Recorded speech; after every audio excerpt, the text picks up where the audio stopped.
beberapa ruangan lagi. Awas yang hati-hati, ini kelihatan seperti sederhana, tapi mungkin ini yang memperberat mizan kita di hadapan Allah Subhanahu wa taala. Lihat kalimatnya.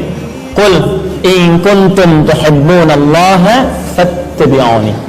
Katakan Muhammad, jika umatmu kalian serius mencintai Allah, maka tunjukkan kecintaan itu dengan mengikuti Nabi sallallahu alaihi wasallam. Apa yang diikuti? Semua aktivitasnya. Jadi kalau antum belajar ini kemudian antum praktekkan untuk mengikuti tuntunan kehidupan Nabi, maka lihat jawaban Qurannya, yuhibbukumullah, maka Allah akan turunkan cintanya pada orang-orang itu.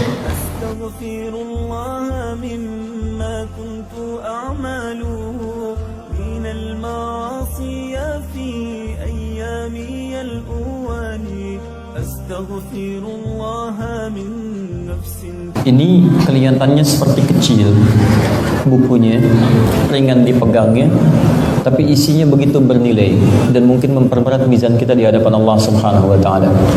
Di sini ada lebih dari 1000 sunnah Nabi sallallahu alaihi wasallam dalam sehari semalam. Ya, dari bangun tidur sampai tidur lagi. Ukurannya tidak lebih dari genggaman kita, cuman 1000. Ya, 1000, ada 1000 amalan di sini. Harganya juga tidak mahal, Masya Allah. Dengan pulsa masih mahalan pulsa, ya. Antum pulsa dunia diisi, kenapa pulsa akhirat ditinggalkan? Baik, saya beri contoh begini. Antum mohon izin ya, maaf, misal mau beli pulsa, tiba-tiba sudah bayar, pulsanya belum masuk, sehari 2 hari belum didapati, antum balik lagi ke counter, ditanyakan, merasa rugi nggak?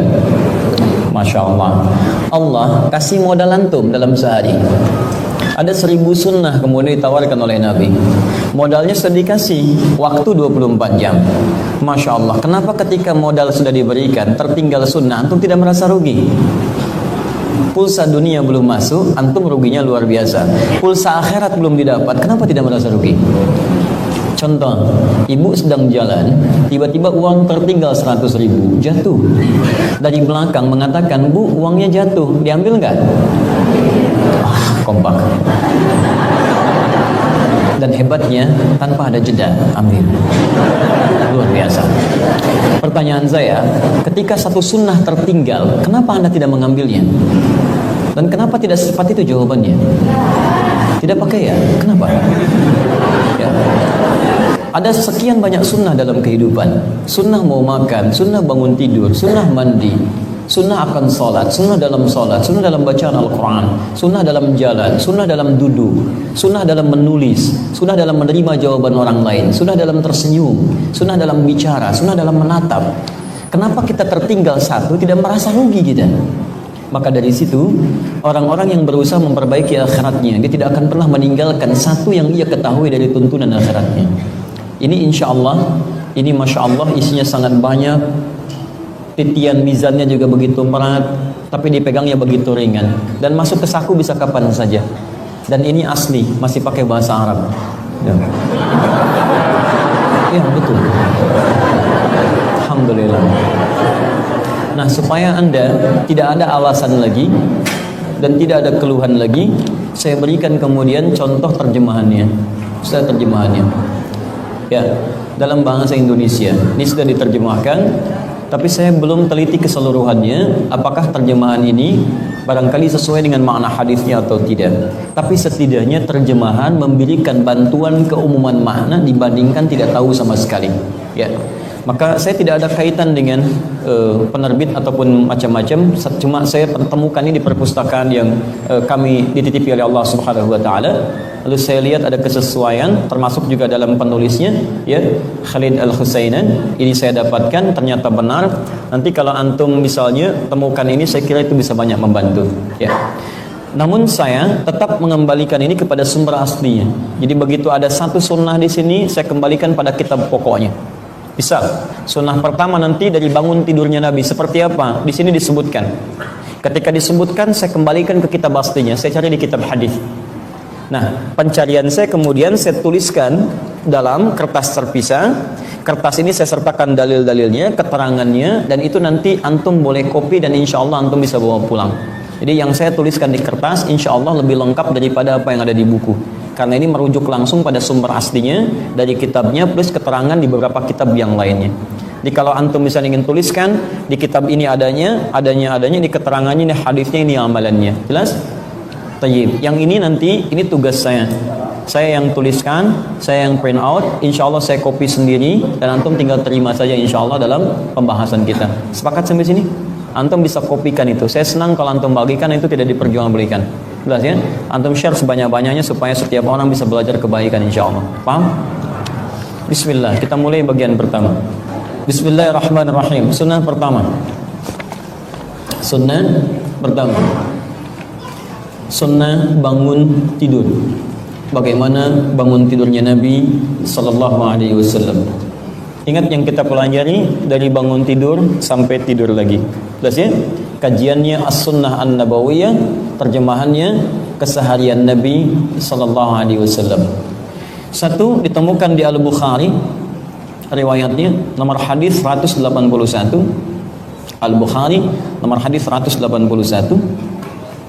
Di hadis Muslim nomor hadis 673. Hadis Muslim nomor hadis 673. Jadi kalau kita ingin tahu kebiasaan Nabi kan tidak ditemukan kecuali lewat kitab hadis. Ya, saya memulai menyebutkan referensinya supaya nanti saat antum menyampaikan lagi pada orang lain, antum punya dasar yang kuat untuk itu. Ya. 3, bisa ditemukan juga di Abu Daud nomor hadis 1369. 1369. Kemudian di Sunnah An-Nasai nomor hadis 1620. 1620. Abu Daud nomor hadis berapa? 1369. Al-Bukhari 181. Hadis Muslim? Time. Kalau kita ambil nanti hadis dengan tidur, nanti kita akan temukan bahwa tidurnya Nabi SAW itu tidak terlampau malam. Nanti kita bisa hitung kurang lebih ada sekitaran 5 jam dari pasca Nabi selesai menunaikan salat isyanya. Bisa? Izin ya. Tadi kan kalau dihitung pertengahan malam ya, sebelum isya dari maghribnya. Kalau sekarang kita hitung dari isyanya selesai, dari situ diambil 5 jam. Misal begini. Nanti kita akan lihat hadis-hadis Nabi menyebutkan Nabi itu selesai isya itu tidak pernah bergadang. Ingat, selesai isya tidak pernah bergadang kecuali ada perlunya. Ingat baik-baik. Enggak, ini serius. Ya. Berarti begadang itu hukumnya jangan begadang kecuali ada perlunya. Lihat baik-baik. Nanti kita lihat hadisnya, ada hadisnya. Sudah. Bisa serius ya. Baik. Nabi itu kapan beliau begadang? Ketika ada persoalan yang harus diselesaikan. Ya, dengan sahabat beliau diskusi ini hukumnya ini.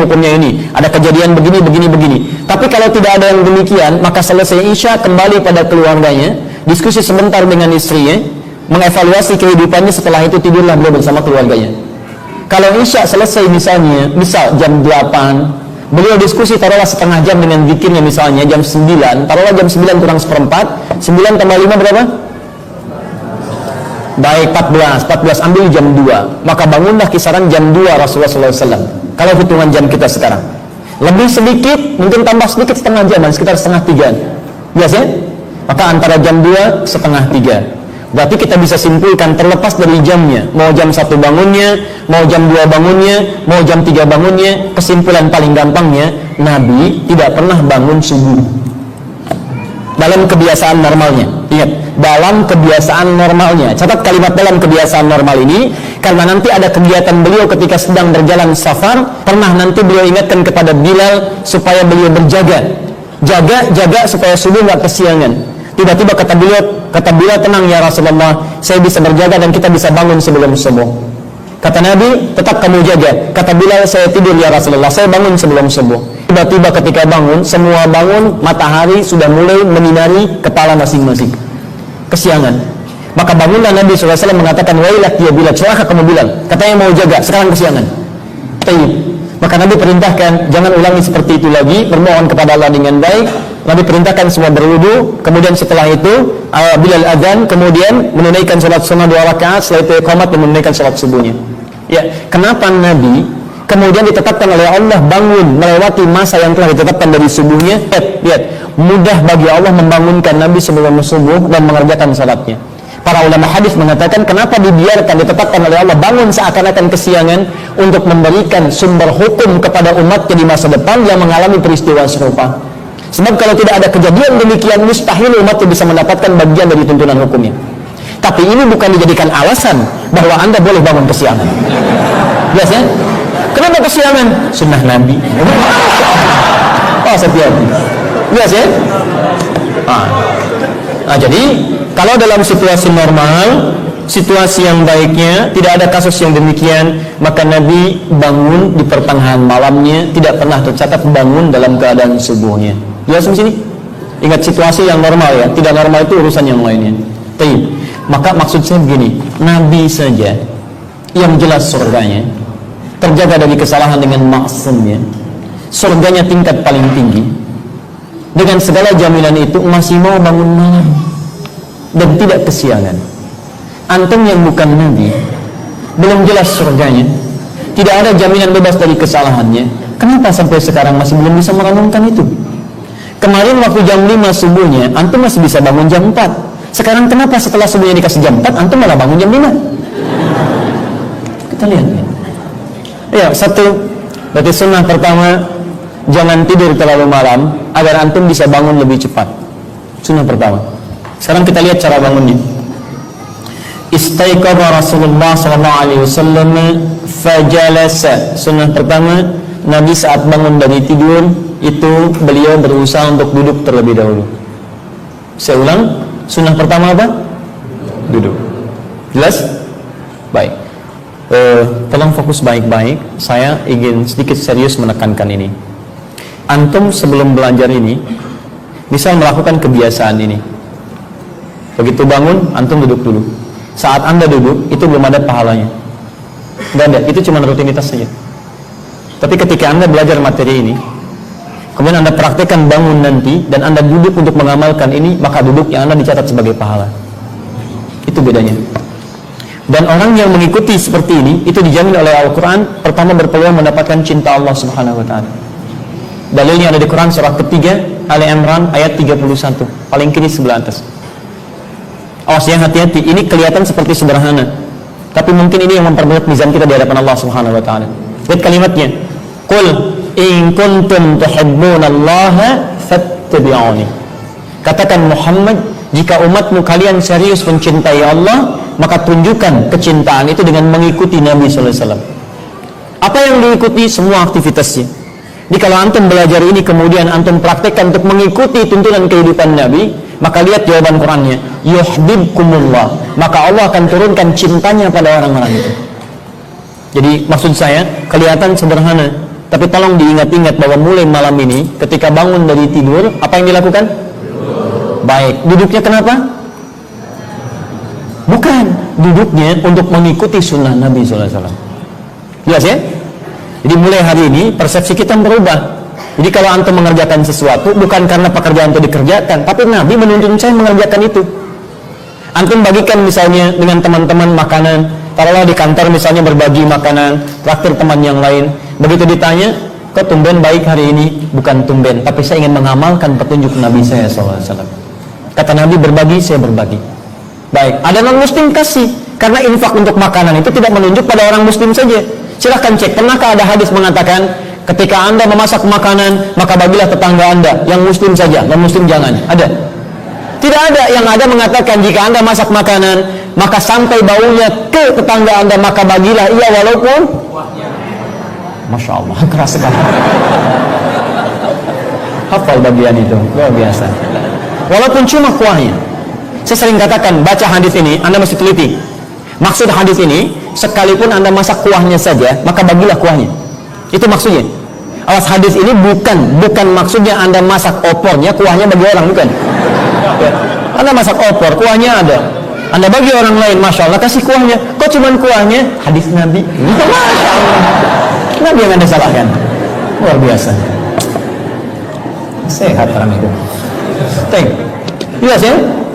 Jadi silahkan, kalau Anda hadirkan kalimat-kalimat itu jadi hidayah bagi orang lain. Pak, kok hari ini begitu? Saya ingin mengamalkan petunjuk Nabi saya. Masya Allah. Sekarang perhatikan, duduknya di sini menggunakan jalasa. Ada dua jenis kata duduk. Satu, jalasa. Dua, qa'ada. Jalasa, qa'ada. Jalasa sifatnya disebut dengan julus, qa'ada sifatnya disebut dengan qu'ud. Qu'ud. Kalau diungkapkan dengan kata qa'ada, qu'udan, itu artinya posisinya lebih rendah. Perpindahan posisi dari yang tinggi ke rendah. Misal, saya berdiri begini, kemudian saya akan duduk. Berdiri posisi tinggi atau rendah? Tinggi. Kalau saya duduk begini jadi rendah atau tinggi? Rendah. Maka perpindahan dari tinggi ke rendah disebut dengan qa'ada. Sifatnya qu'ud. Makanya orang yang tidak bisa sholat sambil berdiri, dia diminta duduk. Dan kalimat Al-Quran ketika menyebutkan duduk tidak pernah julus, tapi qu'ud. Quran surah keempat An-Nisa ayat 103, paling kanan di pertengahan. فَإِذَا قَضَيْتُمُ الصَّلَاةَ فَاذْكُرُوا اللَّهَ قِيَامًا وَقُعُودًا. Quran surah ketiga Al-Imran ayat 190 sampai 191. Inna fi khalqis samawati wal ard wa ikhtilafil laili wan nahari laayatin liulil albab alladzina yadhkuruna Allaha qiyaman wa qu'udan. Berdiri lawannya duduk. Anda nggak bisa salat berdiri, duduk, kalimatnya menggunakan qu'ud. Saya ingin tunjukkan betapa diksi Al-Quran. Kalau itu firman Allah, pasti tepat diksinya. Kalau buatan manusia, mustahil ada penempatan kalimat seperti ini. Lihat kalimatnya baik-baik. Dan Nabi karena dibimbing oleh Allah Subhanahu wa Ta'ala, maka kalimat-kalimatnya pun Quran surah ke-53, ayat yang 2-3-nya. Wa ma yantiqu 'anil hawa in huwa illa wahyu yuha. Setiap yang disampaikan oleh Nabi ada bimbingan dari Allah Subhanahu wa Ta'ala. Karena itu beliau mengatakan ana afsahul Arab, saya orang Arab yang paling fasih kalimatnya. Fasih ukurannya itu senilai dengan ukuran lafad yang dibimbing oleh Allah dengan bahasa-bahasa Al-Quran. Itu ukuran kefasihan bahasa. Maka dari itu ketika Nabi katakan seseorang bangun dari tidur, kalimatnya tidak menggunakan kata qa'ada, qu'ud, tapi jalasa. Jalasa itu pindah dari posisi rendah ke posisi tinggi. Jelas ya? Misal, Anda tiduran di bawah, Anda duduk di bawah ini, saya pindah ke kursi ke sini. Saya katakan tafaddal ijlis, bukan uq'ud. Tapi kalau saya sedang berdiri begini, Anda minta duduk, tafaddal uq'ud, saya duduk.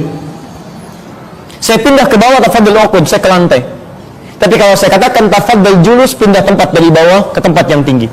Tempat duduk pindah tinggi ke bawah disebut maq'ad, tempat duduk. Tempat duduk pindah rendah ke tinggi disebut majlis namanya. Majlis, tempat duduk, bukan sekedar duduk, tapi tempat yang mengangkat Anda lebih tinggi. Karena itu kenapa tempat untuk belajar disebut majlis ilmu, bukan maq'ad ilmu. Karena disebut majlis ilmu, jamaknya majalis, yaitu tempat yang bisa mengangkat derajat Anda di hadapan Allah Subhanahu wa Ta'ala. Makanya kalau cari tempat untuk belajar, cari majlis ilmu, bukan sekedar Anda duduk, tapi ketika Anda belajar, derajat Anda diangkat oleh Allah Subhanahu wa Ta'ala. Apa yang diangkat? Dua hal. Satu ilmu, dua iman. Quran surah 58 ayat ke-11. Ya ayyuhalladzina amanu idza qila lakum tafassahu fil majalis, bukan maqaid. Kalau dikatakan pada Anda share, cari majlis-majlis. Kenapa disebutkan majlis? Maksud Quran, cari tempat belajar yang mengangkat derajat Anda di hadapan Allah Subhanahu wa Ta'ala. Apa yang diangkat? Ya fa'illahu alladzina amanu, satu iman. Jadi kalau Anda ingin mencari majlis ilmu, cari materi-materi yang bisa mengangkat iman Anda di hadapan Allah Subhanahu wa Ta'ala. Kalau Anda belajar di majlis tertentu tapi tidak mengangkat iman Anda, tidak semakin dekat dengan Allah, ada yang salah dengan cara Anda belajar. Dua, walladzina utul ilma darajat, pengetahuan Anda bertambah. Di ilmu nambah, iman menguat. Saya ingatkan ya, kalau Anda belajar dengan saya, Anda tidak mendapatkan dua hal ini, ilmu Anda tidak bertambah, iman Anda tidak menguat, Anda tinggalkan saya, cari ustadz lain. Karena saya tidak mengajarkan yang benar pada Anda. Tapi kalau saya mengajarkan pada Anda, dan materi itu bisa menguatkan iman Anda dan menambah pengetahuan Anda, tapi iman Anda tetap tidak menguat, maka saya salah tempat dalam mengajar. Saya mesti pindah. Jelas ya? Sekarang lihat kalimat hadisnya. Saya mau tunjukkan bahwa ketika Nabi memilih kalimat, itu kalimatnya begitu diksinya itu persis pas, tepat. Karena ada petunjuk dari Allah. Nabi katakan fajalasa, bukan faqa'ada. Artinya, kalau antum setelah tidur, tidurnya di mana? Di kasur. Baik, kasurnya tinggi atau rendah dibandingkan lantai? Tinggi. Masya Allah, antum lebih kaya dibanding Nabi. Kasur Nabi setara bawah. Bahkan bangun ada tapaknya. Coba lihat, pernah dengar hadis Sayyidah Aisyah? Ketika beliau sholat, tiba-tiba sholat malamnya melihat kan Sayyidah Aisyah kaki Nabi bengkak-bengkak. Nanti saya bahas ketika masuk bab itu kan ada kejadian dulu. Kejadiannya ketika beliau menggeser tangannya terkena kaki Nabi. Baru bangun. Pertanyaan saya, tidur di mana seorang istri ketika bangun, tangannya bergeser terkena kaki Nabi? Kalau kena pinggang Nabi, berarti tempat tidurnya tinggi. Kalau kena kaki Nabi, berarti tempat tidurnya rendah di bawah. Itu satu. Yang kedua, seluas apa ruangannya tempat sholatnya sampai terkena sentuhan tangannya? Ini menunjukkan ruangan Nabi itu bukan cuma sempit. Kata orang katakan era setuju, ruangan sangat sempit sekali sehingga selonjoran saja susah. Jadi begitu kena. Tapi yang nggak bayangkan, pertanyaan saya artinya, Nabi kaya atau miskin? Bagaimana tahu kaya? Perhatikan, lihat baik-baik. Nabi itu kaya dalam urusan ibadah, tapi selalu fakir dalam urusan dunia. Begitu beliau mau kurban, kurbannya berapa? 100 ekor unta. 100 ekor. 100 ekor kurbannya, tapi masalah dunianya, tempat, gak ada masalah sempit juga. Yang penting urusan ibadah saya bisa luas. Tempatnya sempit, tapi ibadahnya kaya. Tempat cuma satu petakan, tapi bisa tahajud sampai kaki bengkak. Antum kamar 5, 1 bapak, 2 istri, 3 anak, pembantu ada, semua ada, ruangan luas. Dengan seluas itu masih belum tahajud juga. Antum itu berapa ruangan lagi?